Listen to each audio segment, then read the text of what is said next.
It's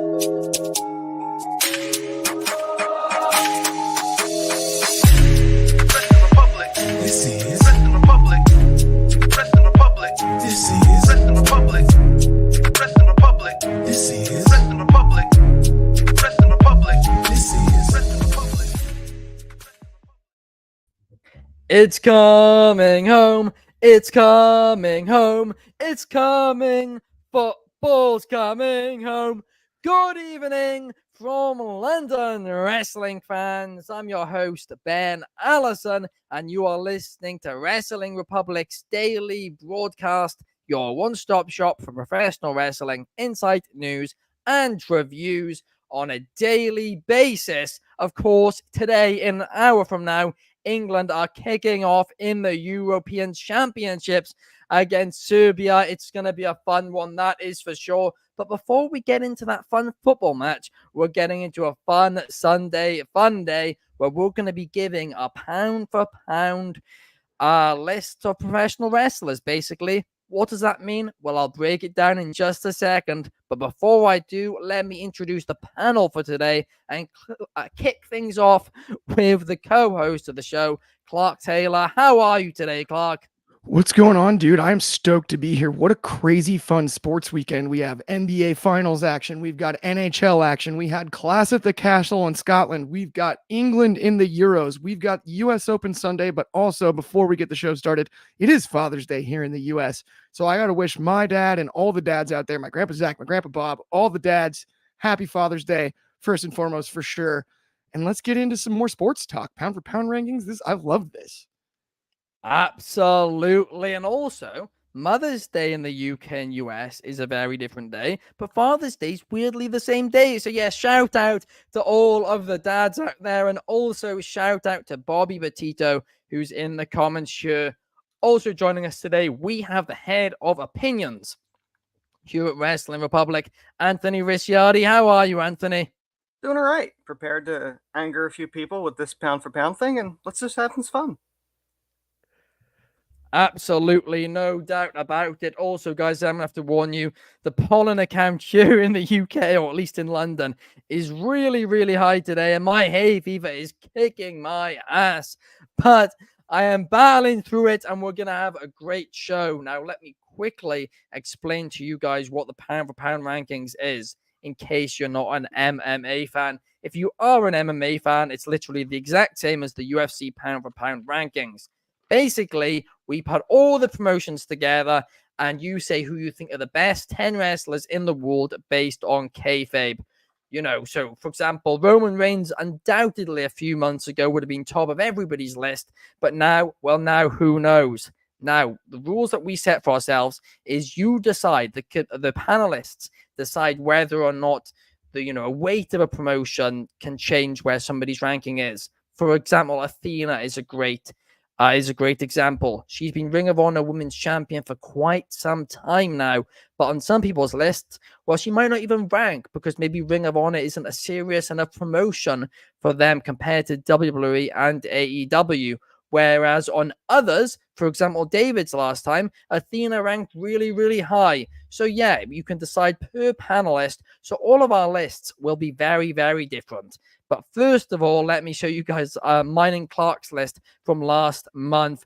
For Clark, Swerve Strickland was first, Cody Rhodes was second, Becky Lynch third, Bayley fourth, Tony Storm fifth, Trick Williams sixth, Sami Zayn seventh, Willow Nightingale eighth. Now that's going to be an interesting one after her loss to Mercedes Moné, Oberfemi in ninth, and Roman Reigns in 10th.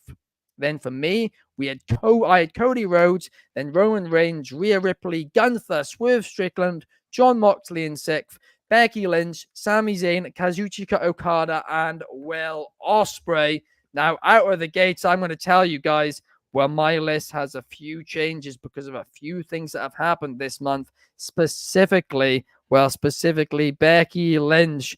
Of course, we saw her. She lost her Women's Championship and then lost the rematch for it as well. So that is certainly going to affect her ranking. But the way we're going to do this, we're going to reveal our picks one by one. We're going to start with number 10. And for me, number 10, well, it's a new entry.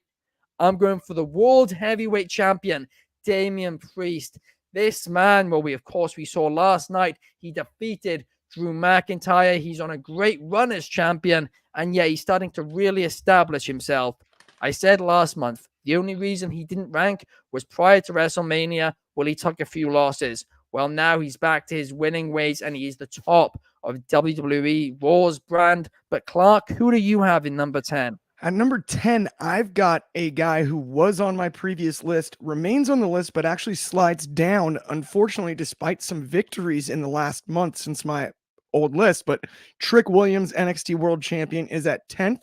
The only reason he slid down is because other wrestlers have moved up on the list in a way that makes a lot more sense. Trick is really great, and I loved putting him at 6th last time. Unfortunately, I do feel like there's a lot left in the division over on NXT. There's plenty of challengers for him. He hasn't cleaned out that division quite yet in a way some other stars have in their division in particular, and that's something that weighs heavily in mixed martial arts pound for pound rankings, so I took that into consideration myself. And yeah, I've got Trick Williams at 10, but a strong 10 definitely with Trick. Absolutely. That is a great option. No doubt about it. We got wrestling takes. Shout out to you, Cameron, in the comments. And we have Bobby Petito playing along. And his number 10 is Obafemi. A great pick, no doubt about it. But, Anthony, it's your first time doing these pound for pound rankings. Who are you going to have at number 10? For number 10 for me, it's funny that you mentioned Athena because that was one that I considered. But like you said, she's not seen. So for me, my number 10 is Mustafa Ali, the reigning TNA X Division champion. You know, the more I see him succeed in the X Division and develop this character in TNA, you go, how did WWE drop the ball with this guy? He's delivering in the ring, on the mic. He had an eventful Mania weekend. I think he wrestled in a church. And he's keeping the lineage of the X Division alive. And it's just really great to see. Absolutely. And again, it's funny you mentioned Athena because Mustafa Ali is a great shout. But for me at number 9, well, it's another new entry. And that new entry is Athena. Now, the reason why last month she was actually 11 for me, which is basically she didn't rank. But she very, very nearly did. But because of, a few others who've moved down the rankings, she's now moved up. She's also had 2 championship eliminator matches this month, which she dominantly won on Ring of Honor TV. But to Anthony's point, not too many people watch Ring of Honor in this day and age. But I just can't fully overlook her huge undefeated streak. So she does just about get into 9th for me. A new entry and the final new entry on my list. But there is still movement. Don't you worry. But Clark, who do you have in the number 9 slot? Staying at number 9, the same as last time and arguably the most dominant wrestler as far as his division is concerned. And this is why he's actually ahead of Trick Williams this time, unlike last month. Obafemi at 9. Man, his work, he's the triple threat king. You can throw 2 wrestlers at him at once and it does not matter. He's going to run through both of them, and he's been great on the mic. I love Obafemi. Staying at 9 here, and there is room to continue that climb. I have a weird feeling by the end of this year, we're going to see him carrying not 1, but 2 NXT belts. I really, really would like to see that. Obafemi, the double champion, a hell of a pick, Clark. No doubt about it. He impressed a lot of people at NXT Battlegrounds. But, Anthony, what about you? Who do you have at number 9? This is probably the most controversial one on the list by placement. And this has nothing to do with him as a talent. This is 100% to do with his booking. Number 9, I have is Swerve. Honestly, AEW's booking of him, he's like an afterthought. The writing's on the wall. It's clearly Tony wants Bruv as his guy, and that's, for me, Swerve deserves better. I hated putting him at 9, but realistically, they're not booking him like a star. Well, Anthony, I completely and utterly agree with you there. Swerve does deserve better, but I will disagree with you on one thing, and that thing is I think Will Ospreay's actually going to lose to Swerve at Forbidden Door. So at least he'll get a win there. But you are right. He is not being booked as a top star. We have Bobby Petito with Mike Bailey in ninth. That is a great shout. Absolutely. But moving into number 8, for me, I have the Intercontinental Champion, a non-mover on my pound for pound ranking, Sami Zayn at number 8. But Clark, what about you? Who do you have in that number 8 slot? I've got a new entry myself. New women's world champion Liv Morgan jumps onto my list at 8 out of the gates, debut on the pound for pound rankings list, and in a good spot at 8 with room to move up, pending how this reign goes. I really would indeed love to see that. Liv Morgan, like you said, she is now the women's world champion. She defeated Becky Lynch not once but twice since we last did these rankings. But Anthony, what about you? Who do you have in your number 8? For me, this was surprising, and the more I thought about it, I'm like, I have no choice. One of the best re-signings that Paul Levesque has made is Nia Jax. I mean, she is really the dominant woman that I think they envisioned for her back in the day, and it just never materialized. But she's a completely different performer now, recent Queen of the Ring winner, and I'm very interested to see where they're going to go with her, because it seems like she's clicking on all cylinders, and the crowd is kind of getting behind her. They're kind of respecting her. She's above, the running joke that she was the first run. That is, again, another great shout. I mean, this is the thing with pound for pound rankings, right? When you hear somebody give their list, it makes a lot of sense. But like, it's just so controversial. Like, everybody just has a different ones, and that is the beauty of it, no doubt about it. For me, at number 7, Anthony, you mentioned him a minute ago. You mentioned it. He is the guy who Tony Khan is basically bucking as the top guy, and that is Will Ospreay, Mr. Bruv himself. He is up 3 places. He goes up from number 10 to number 7 on my list. Number 7, Billy Goat himself, Will Ospreay. But Clark, who do you have in number 7? At number 7, a new entry, and easily my biggest snub from last time. He was 11 last month because I just thought the reign wasn't quite there. But you go across the pond and beat Drew McIntyre in front of his home fans in Scotland, Damian Priest at number 7, not only into the top 10, but jumps deep into the top 10 at 7, and deservedly so. A quality victory like that on your resume, if we're doing it like MMA, that stuff carries some dang weight, especially when you do it in their home country, in their hometown. Very similar to Poria's jump against Volk, even though that didn't happen in Australia, but we've seen similar.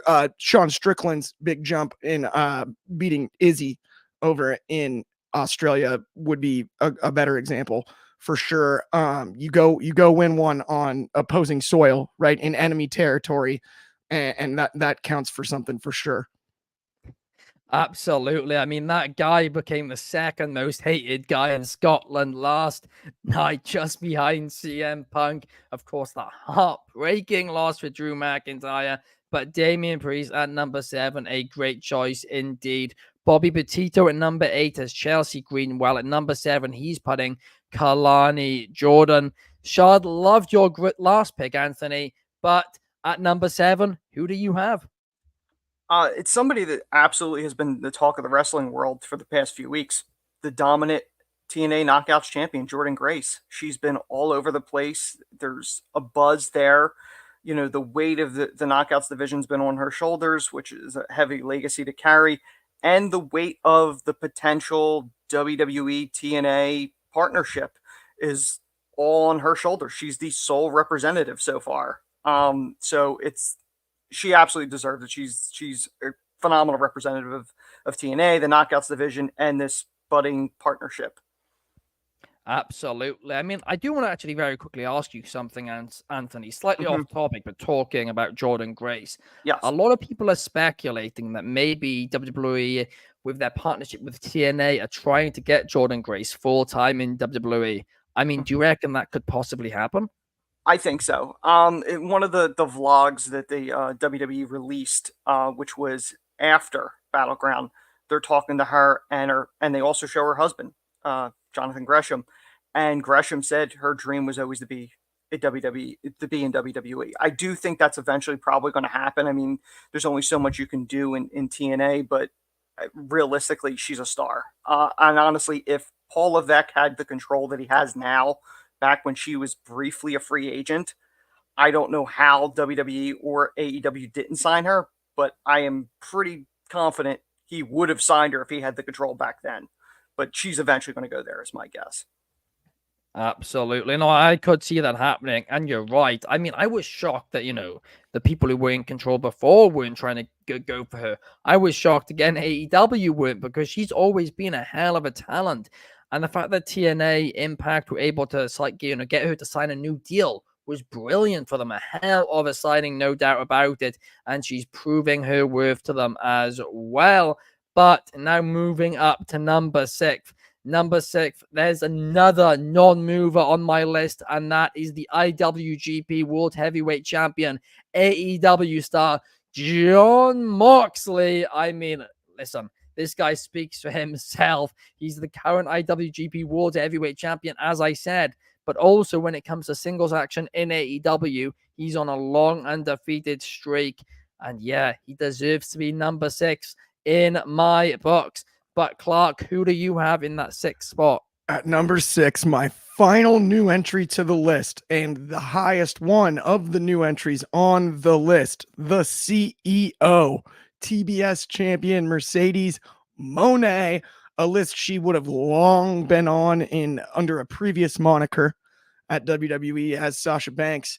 But yeah, her debut on my personal list of these pound for pound rankings, but I assume she has a spot on this top 10 for a long, long time to come. Yeah, absolutely. Mercedes Moné, the CEO, a phenomenal pick, no doubt about it. And of course, she was on, a long undefeated streak before that loss to Willow, before she was injured. She's now back, and now she beat Willow. She's avenged that loss. So, hey, despite the fact she's been out for quite a while, very justifiably on your list. We talk about, John Jones in the UFC. He was out for quite some time. He comes back, he gets a big win, and bang, in many people's books, he's the number 1 pound for pound fighter again. Mercedes Moné, I think a similar situation. We have Chris Leclerc saying Roxanne Perez is number 7 for him, with Jon Moxley being number 6, while Bobby Petito has Mustafa Ali in that 6th spot. But Anthony, who do you have at number 6? I have the dominant NXT North American champion, Obafemi. Like Clark had mentioned, he's the king of the triple threat. I see so much in him as a talent, and he's so young in his career. I think he's everything that they wanted Omos to be. And he has this athletic ability, and he can go.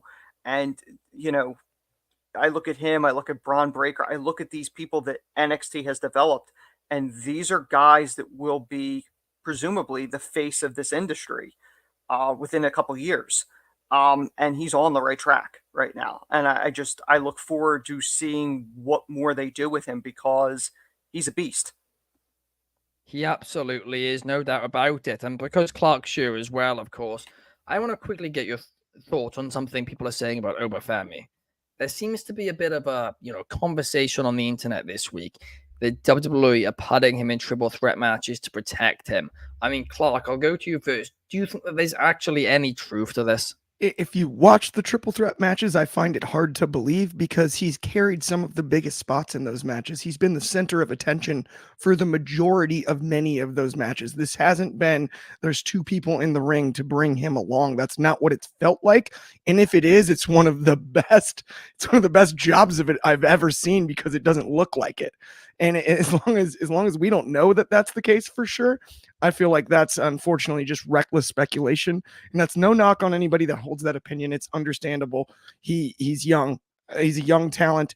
He's newer to the business, and he's so strong and so athletic. If he does mess something up, he could really hurt somebody. Strictly because of that. So it's understandable if that is the case. But my opinion, as far as the quality of the matches is concerned, it doesn't show. And so even if that is true, I don't know that it matters, because it doesn't appear to be that way. Yeah, no, I see what you're saying completely. I mean, at the end of the day, this guy, I think WWE, view him as a huge asset for years and years and years to come. This guy could be the top star of their company. I said it before, Braun Breaker, Obafemi could be this generation's The other Rock factor, Ben, and is Stone Cold. he's so imposing and intimidating look-wise. Yeah, It is really hard to find a single star to stand opposite him and have it be that's believable. true. To get one person to stand across from Obafemi and have you believe like, oh, they could beat him. That's hard to do. It's a little bit like early Brock. You know what I mean? Even early Umaga in some ways, Oh, just the yeah, absolute great fear. show. Like you're gonna get destroyed. You're gonna get absolutely demolished. And so I think for putting on quality matches, having triple threats, there's at least the threat of him not getting pinned and still losing the title. And Yeah. from a psych standpoint, I think it has a little bit more to do with that than it necessarily does that Oba's green or needs to be brought along in some way. Yeah. Because if you look at the other competitors in the triple threat matches, don't get me wrong, Wesley's a veteran, but it's not all veterans. It's a lot of people from similar performance center classes as him, right? They're all about the That's same true. level. It's not Yeah. like they're bringing in a bunch of veterans to sort of, smoke and Yeah. mirror No, your that's way a good to point. Oba looking great. Yeah, no doubt about it. But I do think it's getting to the stage now where, Obafemi, he's proved himself in these triple threat matches. He's looked great. And maybe WWE, well, maybe they just need to, put their trust in him and say, okay, go and have a singles match. But to your point, Clark, they need to find a guy to be able to do that. It's also not easy when you've got somebody who's as much of a beast as Oba. I'm thinking about the call-ups too. Recently, you look at Dijak would have been a great guy to stand across, physical enough to stand across from Obafemi, and what he did with Keith Lee. Dragunov, not the size, but given the heart with Dragunov and Obafemi would have been absolutely electric, right? Please, not a one day, choice please. now, and so that's part of it too. And I think that's a testament to Shawn Michaels' ability as a booker. He's got the hardest job in booking wrestling because at any moment, his biggest star, if he gets somebody over enough, they're going to get poached. That's And true. then he's got to hit the That's reset bang button. on. He's got the most difficult job in wrestling from a booking standpoint. And he still delivers week in and week out. An entertaining show that doesn't feel like it's developmental, despite the fact that we all know it is. Yeah, no, great point. And of course, Anthony, you put him at number 6. Do you agree? Yeah, I mean, here's the thing. I don't necessarily think they're doing it to protect him, because they're putting him in there with other monsters. In the case that they did Josh Briggs and was it Dijak at Stand and Deliver? Was the triple threat? Yes, that was the triple Yes, threat. I was there. I was pretty sure. Yeah, it was them. But again, that's monsters in the ring. They're doing something with him that's different, because everyone knows when it's triple threat or fatal four-way or whatever, the champion is at a disadvantage. The fact that he's dominantly winning these triple threats, he's not skating by. He's dominating and winning. He's beating both guys up. Yes. So it's not to protect him. Like, to me, I see more learning curve issues with Jade than I do Obafemi. And I love Jade. She's got this aura, but like, as far as protecting, no, I don't think they're putting him in triple threats to protect him. I think they're putting him in triple threats to establish him as the king of the triple threat. And he's a dominant champion. I think it's done to go, yeah, that whole champion's disadvantage with triple threats, that doesn't exist with me. I will tear both guys apart, and I don't care who I'm in the ring with. And I think that's to establish him as a monster. And it works well as well, to Clark's point, in a triple threat match, and to your point too, you can lose it at any time. So him having that gimmick works while he has it, but also when he eventually loses it and he loses his first triple threat, he doesn't even necessarily have to, be the one to be pinned. So it feels like a loss without being, proper loss that hurts him. And you can still have him undefeated in singles action. Great point, guys. Absolutely. We have Shard saying HBK beats Gordon Ramsay with cooking. Well, I think it looks like Gordon Ramsay's been in a fight with Obafemi this week after his bike accident. If you guys haven't seen that bruise, that is... I forgot about that. A brutal. He is thankfully completely fine, but that bruise on him is absolutely brutal, Gordon Ramsay. But shout out to him for wearing a helmet. Helmets do save lives. But now let's move on. Number 5 for me, I have the AEW World Champion Swerve Strickland, a non-mover on my list. To Anthony's point, he's not higher up on this list. Why? He's not established as a top talent. But Clark, who do you have to kick off your top 5? I've got, staying in the exact same spot as last time, timeless Tony Storm, AEW Women's World Champion. It's the best character work in wrestling. It tickles me every time. The charisma, it's just so funny and so good. And the way she's committed to it, if you'd have told me back when she was doing, food segments with Charlotte Flair at the end of her WWE run, that this is the character she would be playing, a Sunset Boulevard, Marilyn Monroe debutante from a bygone era, with the black and white and the effects and the charisma and the promos and the commitment to the character work. I mean, I'd be more afraid of losing her to Hollywood than I would be another wrestling company, because the commitment to the character to me has just been off the charts, and it tickles me, and she continues to win and she continues to entertain.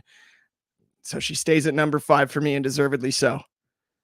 Great shout. Meanwhile, Bobby Petito's got Josh Alexander at number 5, while Chris Leclerc has Sky Blue. 2 great shouts, no doubt about it. But Anthony, what is your shout at number 5? It's funny that Bobby mentioned Josh, because that's somebody that I debated including in my list, but I didn't. Number 5 is without a doubt the ring general, the king of the ring, Gunther. The man has been putting on unbelievable performances. It's probably the best overall performance per match for the King of the Ring tournament. Like, he's absolutely delivering after his impressive 666-day Intercontinental title reign, the greatest of all time, the longest of all time. They're building this guy. This is the guy that will be challenging the World Heavyweight Champion, whoever that is, whether it's Damian Priest or whoever, at SummerSlam. This guy is a once-in-a-generation talent. It's hard to disagree. It really, really is. Gunther, undoubtedly. Of course, he's won the King of the Ring this month as well, which is just huge. I mean, a phenomenal shout, no doubt about it. But at number 4, I have somebody who's gone down a place. Why have they gone down a place? Well, they've been inactive. Meanwhile, the person above them, who's moved above them, who I'll get onto in just a minute, has obviously been there and been competing well. But at number 4, down 1 place, I have Rhea Ripley. She's out injured, but she never lost that Women's World Championship. And when she comes back, well, undoubtedly, she's going to be fighting for it. Meanwhile, Jordan Grace is at number 4 for Bobby Petito. A great shout there as well. But, Clark, who do you have? So at number 4, the biggest mover inside of my top 10 slides up from 7 last time to 4 this time, and deservedly so. 2 arguably show-stealing pay-per-view or PLE matches, I apologize, since my last rankings. Sami Zayn slides up to number 4 on my list, and I love having him there. And I mean, if he can crack that top 3, maybe world title picture, who knows? Let's hope Triple H is looking at my list. Absolutely. And again, another great shout. There's just great shout after great shout. And talking about great shout, Chris Leclerc is putting Gunther at number 4. I mean, we are getting to the point now where, it's going to be debatable how high Gunther can go. But Anthony, number 4, who do you have? For number 4, I have Will Ospreay. This guy has been a once in a generation type talent. AEW paid a lot of money to get him and are presenting him as a big deal. They're pushing him into the world title picture. I don't think he's probably going to take it at Forbidden Door, but I do think he's going to take it. They're presenting him as a bigger deal and a bigger star than their world champion. Like, that speaks volumes. The fact that, like, this company is looking at this going, yeah, he's the one with the belt, but he doesn't matter. We like bruv. It speaks volumes, and Ospreay just delivers in the ring. So it's absolutely exciting to watch. Absolutely. I mean, every single match he has is exciting to watch between those ropes.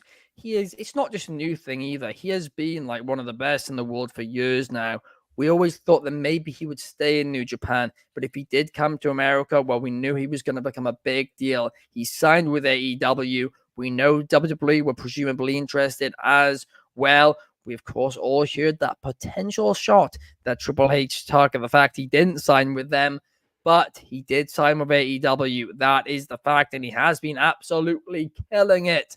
But now let's break down the 10 to 7 before we get 10 to 7, 10 to 3 before we get into our top 3.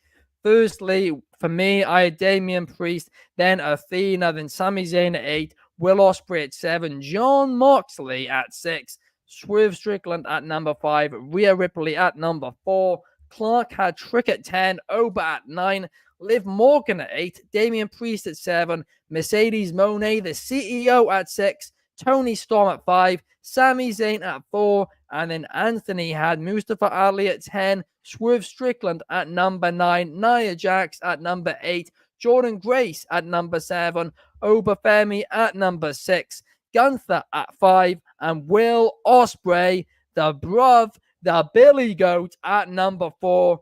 But guys, it's now time for the top 3, who we believe are currently the top 3 pound-for-pound wrestlers. It's game time in the world. I'll kick things off. Both of you have named him already, but this guy came off a historic Intercontinental Championship reign after a historic United Kingdom Championship reign. He's only took 3 losses in that time, and those 3 losses were against Dragunov, Bron Breakker, and of course Sami Zayn. 3 phenomenal wrestlers. But why has he moved up the rankings this month? Well, because he won King of the Ring, and he beat Randy Orton in the final to do so. In at number 3, up 1 place, we have the Ring General, Gunther. But what about you, Clark? Who do you have? I've got up 1 spot from last time, and deservedly so. Into the top 3 for the first time, Bayley. Bayley, my highest rated woman in the pound for pound rankings, and deservedly so, could easily crack the top 2, if not the number 1 spot, if she can sustain a run like this. But it's a long time coming for Bayley. Stoked she's in the top 3 for sure. At number 3 for me. Great shout. Bayley for me, I'm going to be honest, here's a spoiler, didn't make my rankings. Only reason for that is, right, she's only had 2 defenses of this women's championship in the time she's held the title so far. Undefeated. And before that, apart from the Rumble win, she was having loss after loss after loss, right? Same with Damian Priest, apart from at least he's got a bit more momentum that's been built up. But Bayley, listen, if she gets even 1 more defense under her belt, she could well be cracking this. I was trying to go full Dana White and go recency bias unless your name's John Jones. So I forgot about the losses she was taking. I went full Dana White. It's all about recency bias unless your name's John Jones or McGregor. Here's the thing, though, Clark. You can also argue championship matches are a bigger deal, and when it comes to championship matches, Bayley's won. I'm a Dana White fan in some ways, by the way, but we talk about Tony Khan playing with his action figures for booking. That's how Dana, for sure, he's got like tiles. That's how he does the pound for pounds. I know it. He's at home. It's like Scrabble. He just like spells their name in tiles, and then he's like, "That's it." Do you reckon he's the one who chooses? No. I know that he's not, but it is the UFC themselves, and they do convenient things to benefit fights. Often those rankings are good, but they're biased heavily. Oh yes, again, John Jones. He came back and he was like, he's like 4 years of inactivity. The best is like they drop guys for like 8 months of inactivity. Jones is out for 4 years. He beats Cyril Gahn in a division that he's never fought in before. Yes, he wins the championship, but like they're like, yep, number 1, duh. Like we haven't seen him in half of a decade. Well, maybe, right? We're about to head to Anthony. Maybe Anthony's going to have The Rock at number 3. I mean, that's possible. He's been gone for, 10 years? I mean, it's a bit longer than John Jones, but it's possible. But Chris Leclerc has Julia Hart, and Bobby Petito's got Bayley. He's agreeing with you, Clark. But Anthony, are you going to pull a Dana White and put The Rock on there? Archie wanted me to include Rock. I said no. You need to be non-injured and on TV and be relevant for me to include there.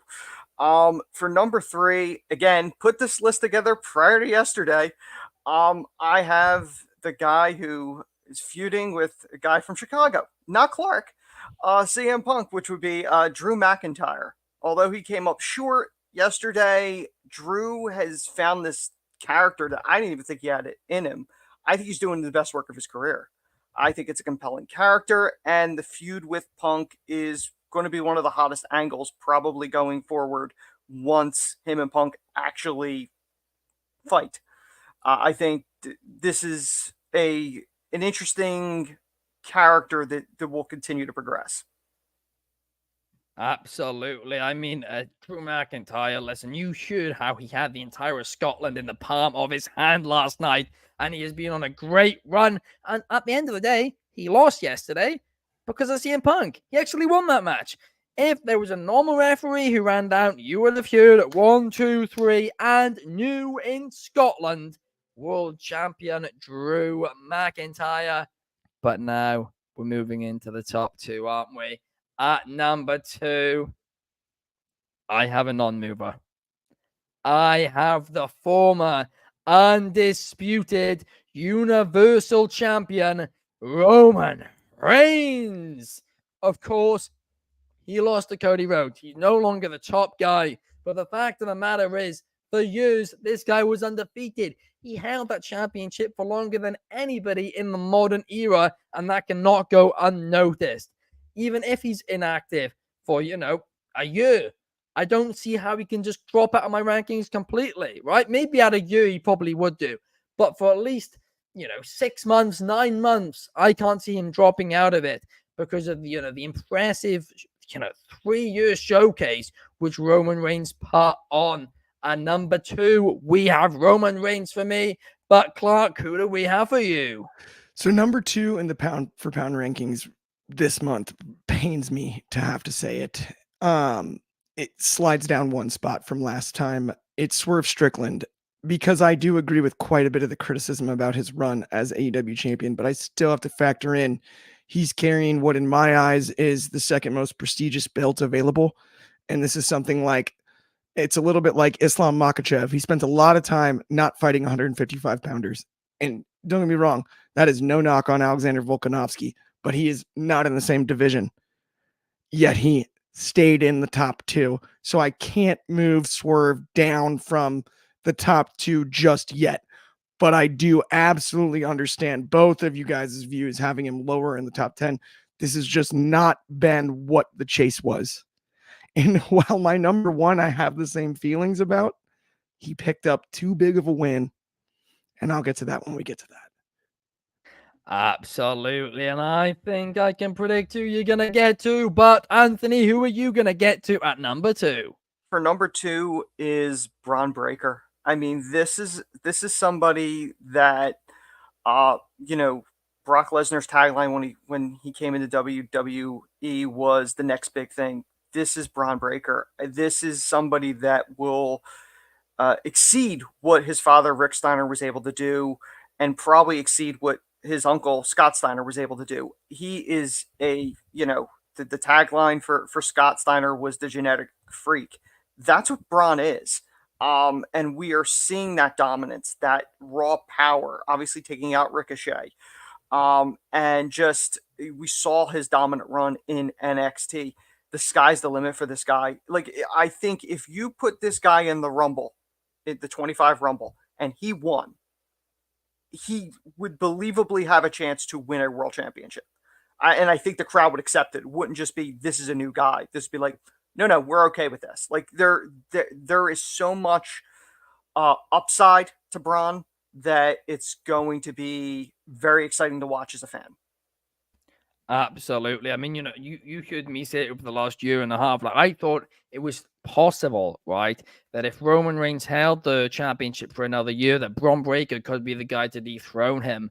And I mean, thankfully, Roman did drop the title. It was the right choice. Jokes aside, it was the right choice. Cody beating Roman. But if, for whatever reason, they made the decision for Cody to lose and they were like, Cody's not the guy, then and Roman Reigns held it for another year, I think that guy could have been Braun Breaker. And I think you're right. I think Braun Breaker could well be winning the World Championship at next year's WrestleMania, if not sooner. I mean, maybe even he wins Money in the Bank and he cashes it in down the line later this year as world champion. But now I have to say quickly as well, Bobby Petito picks Gunther at number 2 and Chris Leclerc has Swerve Strickland. So he's agreeing with you, Clark.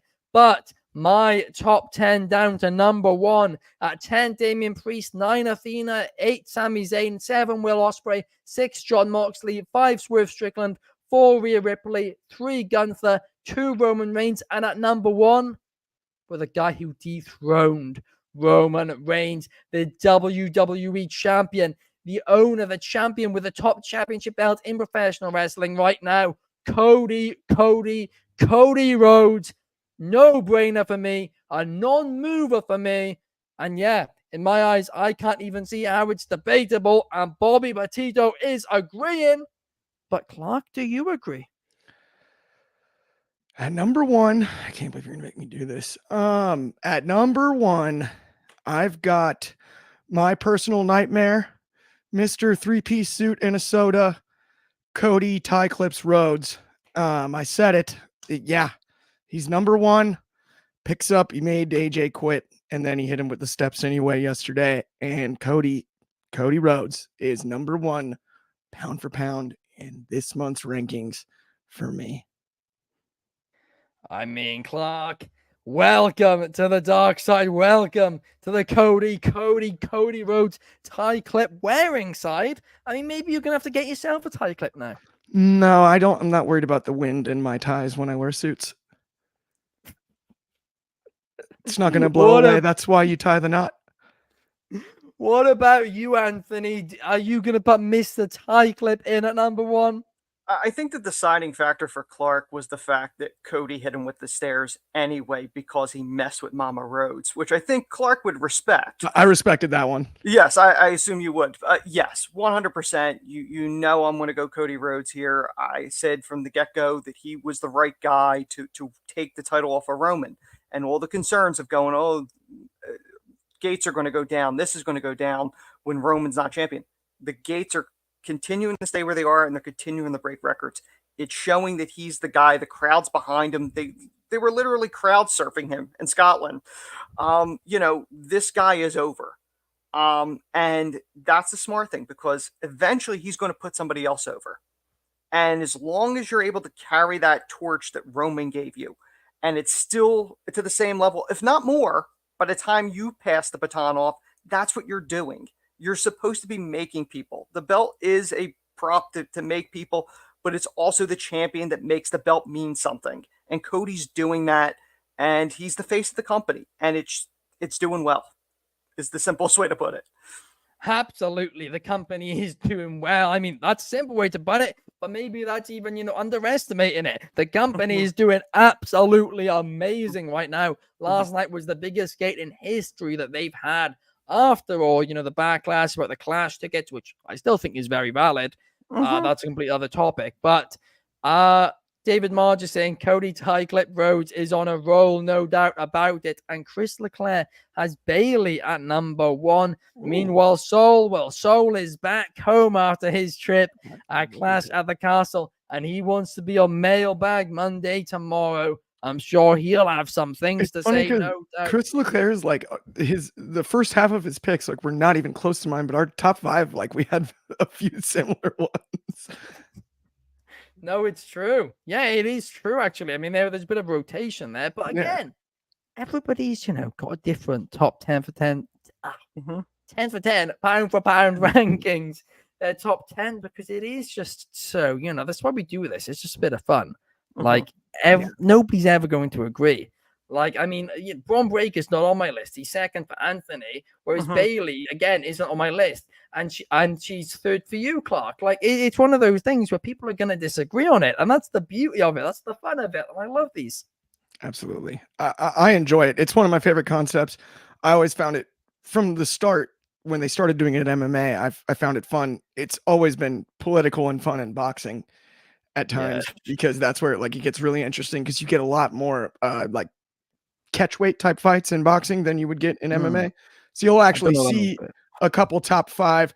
They'll agree. So like if you had a guy in MMA, or I'm sorry, in boxing at like 167 pounds and another one, or 168, I'm sorry, and another one at 160, they might agree to fight at 163.5 just to see. Oh, okay. Yeah. In like right? That's more likely than whereas in MMA you have guys like Volk who move up an entire division. They're not going to do it at 150, right? No, that makes a lot of sense. I do get that. But guys, I hope you enjoyed this. Thank you for everybody interacting as well. It's been really, really fun. If you did enjoy this, please let us know and we will do more, maybe once a month. But thank you guys. Thank you to Clark. Thank you to Anthony for joining me here today. And we will see you tomorrow back at the normal time, 8 p.m. UK, 3 p.m. Eastern, 12 p.m. Pacific for Mailbag Monday. See you guys then. Pa.